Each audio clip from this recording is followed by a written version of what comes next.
This exclusive information about Indian MSME Schemes 2020 was originally published by Financial Express on 6th of June 2021. And this audio and video version is brought to you by www.msmeonline.in and IPQC Consulting Services. MSME Schemes 2020. What was announced, what was utilized, and what is needed in 2021? As we grapple with an even deadlier second wave of the pandemic this year, it would be interesting to see how last year's schemes have fared so far, so that a useful indicator can be built of what worked and what didn't. 6.3 crore micro, small, and medium enterprises, MSMEs, of India employs around 11 crore people.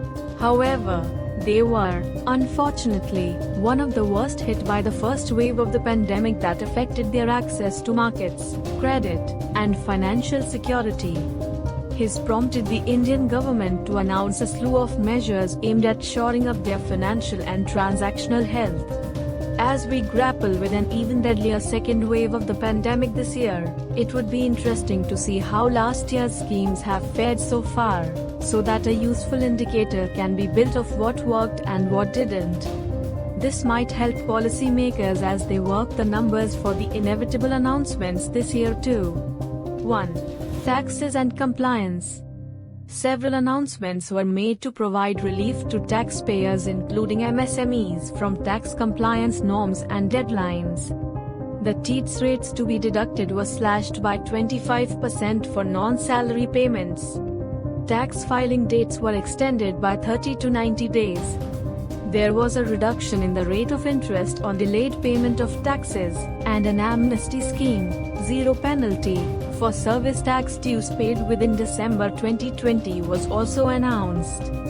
The last date for filing of GSTR 3B was pushed back, and there was also a small concession on the late filing fee. Simple things like the GST structure and filing calendar do not agree with the definition of an MSME, small taxpayer vis-a-vis large taxpayer. A micro-enterprise, turnover up to 5 crore, is expected to file returns once a quarter, but the frequency is monthly for a larger company. That is why if such a micro-enterprise is a vendor, supplier, or contractor for a larger company, then the larger client often withholds the tax payment of the invoice, or maybe the entire invoice till the time that enterprise declares the relevant returns. This is something that could be worked on. 2. Creating local demand. Because of their smaller scale and scope, MSMEs often find it difficult to fairly compete with larger corporations in the domestic market. Additionally, the opening up of business boundaries has also made the threat of multinational or foreign companies very real. This threat gets compounded in difficult times like the current pandemic. The Atmanirbhar Bharat package announcements for MSMEs in 2020 also included one which barred global bidders for government tenders of up to 200 crore, including consultancy services and turnkey projects. While it is impossible to specifically pinpoint how many MSMEs won contracts from June 2020 onwards as a result of this ruling, but like the changes in GST rules, this initiative also needed a few more reforms in the procurement process to be really useful to MSMEs. For instance, bigger firms with more experience are better able to tackle the short application windows and high earnest money amounts. Also, some changes to the experience criteria for MSMEs could have helped them gain the confidence to bid for projects. 3. Technology upgrades. The Credit-Linked Capital Subsidy Scheme, CLCSS, was introduced several years ago to encourage investment in technology upgrades. As per this scheme, any institutional finance, up to a maximum of 1 crore, availed by small-scale units to incorporate the latest technologies in their workflow would be immediately given a 15% capital subsidy upfront. Initially, an outlay of 2,900 crore was allotted for the scheme, but recently the scheme was changed to a demand-driven one without any upper limit on the overall annual limit. This has led to a doubling of MSMEs which benefited from this scheme from 7,779 in FY20 to 15,188 in FY21. The total subsidy also doubled to 1,100 crore from 540 crore. While it is heartening to see this uptick in investment into technology, major gaps still remain. For instance, the scheme is limited to certain notified sectors and only applicable to existing borrowers. The benefits are concentrated around a few states like Gujarat, Maharashtra, and Punjab, with Gujarat accounting for more than 42% of the benefits. It would be a good idea to spread awareness and encourage MSMEs in other states to take better advantage of this scheme in FY22. 4. Faster payment cycles. Larger corporations can use their deeper pockets to meet the working capital requirements even if the payments for past work have not yet been received. But for micro and small enterprises, the smaller order book and modest cash reserves usually cripple them if payments are delayed too much. An MSME can, therefore, do better if their accounts receivables are settled faster. The government acted on those over which it had control. All central public sector enterprises, CPSEs, were instructed to release their outstanding payments within 45 days. The CPSEs responded admirably. As the chart below shows, an average of 3,000 crore was paid every month by CPSEs against dues outstanding for MSMEs for the first 7 months after the announcement. The same MSME ministry statement from which the chart is taken also goes on to inform that orders placed to MSMEs by CPSEs also went up in this same period. To continue this good work, government agencies and CPSEs must be encouraged to keep a similarly prompt payment cycle at all times, not just during the pandemic. 5. Production-linked incentive scheme.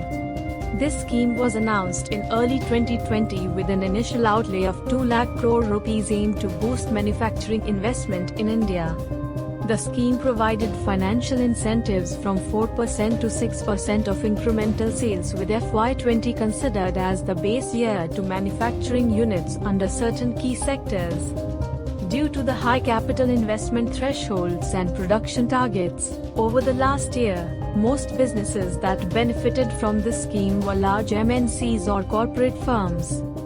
While there was an indirect push from the government to source from local businesses expanding the supply chain in the country, the scheme has not had a direct impact on MSMEs.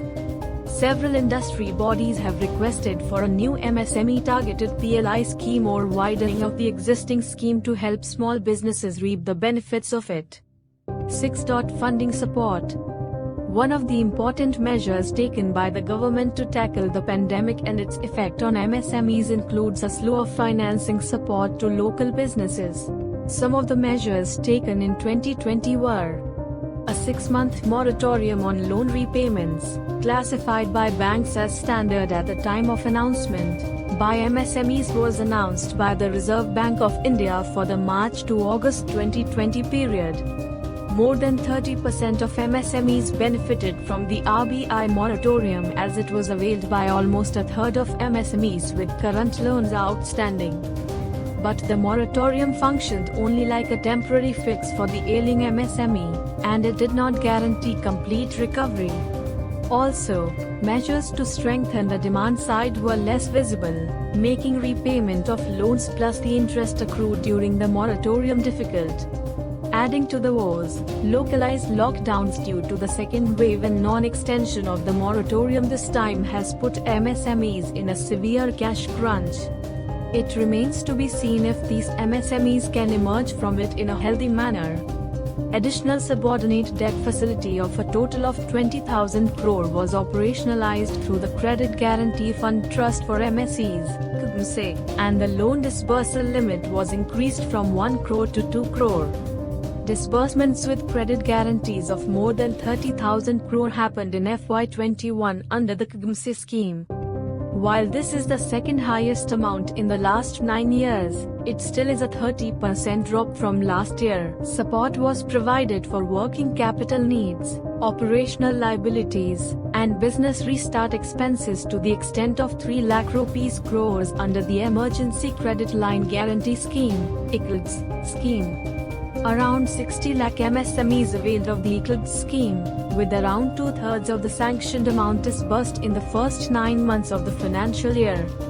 While the scheme was in the right direction, there were several issues pointed out by MSMEs like inequitable distribution of funds, benefiting only existing borrowers and not the first-time borrowers, tedious documentation, and hefty registration fee and stamp duty. A fund of funds of 50,000 crore was set up for equity infusion into MSMEs to encourage them to augment their capacity and get themselves listed on the stock exchanges. 10,000 crore would come from the government and the remaining 40,000 crore was expected to come from VC and pay firms to fund innovative MSMEs and drive them towards growth and eventual listing on the SME or startup stock exchange. As of now, there is no information on how much of this was mobilized and given out to startups and MSMEs. Our findings in our survey: the measures announced last year were well-intentioned. The dipsticks mentioned above showed that some of them did work reasonably well in certain pockets, while some others had a lukewarm effect on the MSME sector. In summary, there are 2 takeaways that should be kept in mind for the second wave. First, there are several fundamental roadblocks in the way our MSMEs work. Despite several well-intentioned announcements, the fact remains that there are a disproportionate number of compliance and regulatory burdens every MSME faces compared to larger businesses. The government needs to completely shift its mindset to a facilitator from a regulator. Second, financial and regulatory SOPs, while helpful, do not close the loop for MSMEs.